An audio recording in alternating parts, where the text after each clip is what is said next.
So obviously the Backrooms started as a series on YouTube. Bringing that to the big screen, you've obviously got fully fleshed out characters in Mary and Clark. In bringing them to life, has anything about your kind of perception of the Backrooms, has anything changed in that process? Yeah, I think so. In a lot of ways that are probably hard to articulate, but then I think that I think it's given me a chance to flesh out elements that I always sort of knew were there, but now we get to actually talk about them with a bit more firmness. And I don't necessarily mean inside the dialogue of the film. I prefer what is not said to what is said typically, or what is implied, I guess. And I think that very much Clark and Mary, and all the characters to an extent, but Clark and Mary are coming out of very distinct, specific perspectives that are sort of essential to understanding the Backrooms, like culturally, like what is this thing and what is it?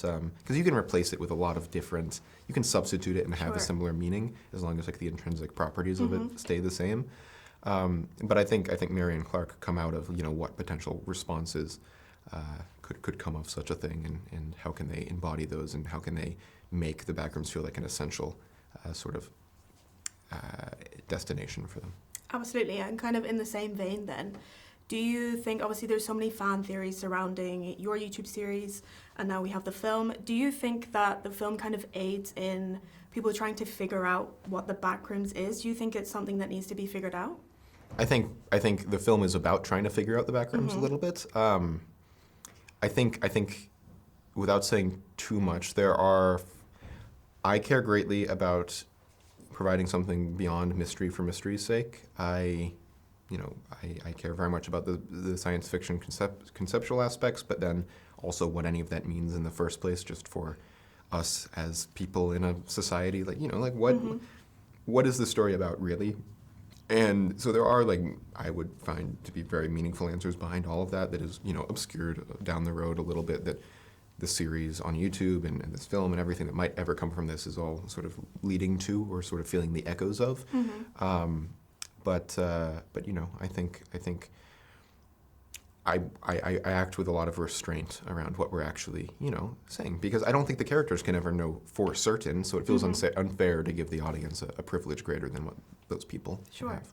And you're from a similar generation to me. We grew up on the internet, which is crazy.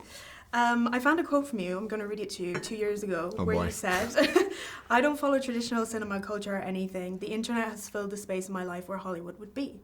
And I found that very interesting. So how do you think your proximity to the internet in that way has kind of impacted you as a filmmaker and your approach to bringing this to the big screen? I mean, I think it's just more that I personally, I am a very curious person. I obviously, enjoy art and film and works in all kinds of mediums immensely. I think I like art because art is always just trying to process life in some way.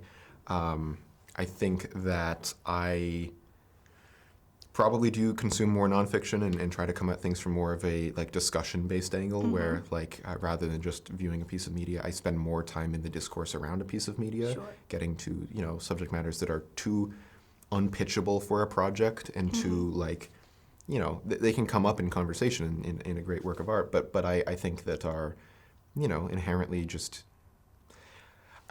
I think it's allowed just for.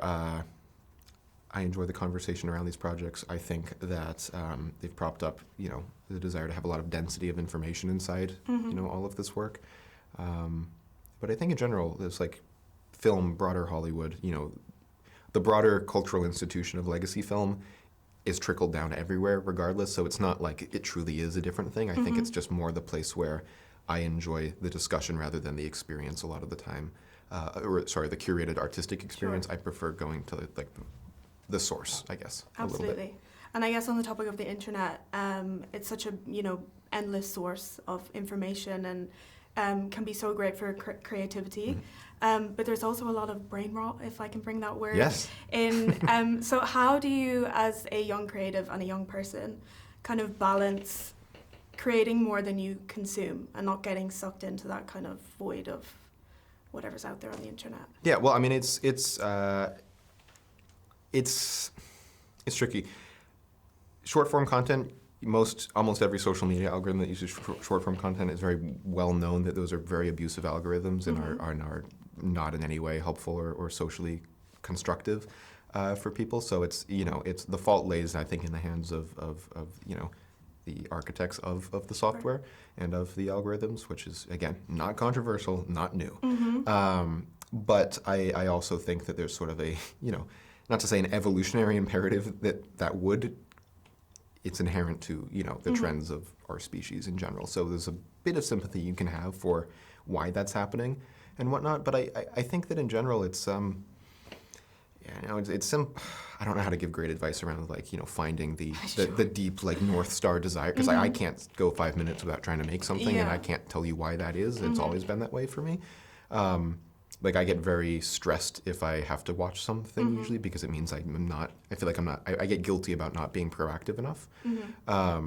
So I think I've had to categorize watching film as now more of a educational experience that is helping me. I've had to tell myself that a lot rather than it just being recreational. But I don't know. I think that we have to be aware, obviously. Don't ignore, I feel like I am quite looped in on where brain rot is, and I enjoy a healthy dose of it, I suppose. Because a lot of it is just kind of the trend of humor that I've grown up with and whatnot.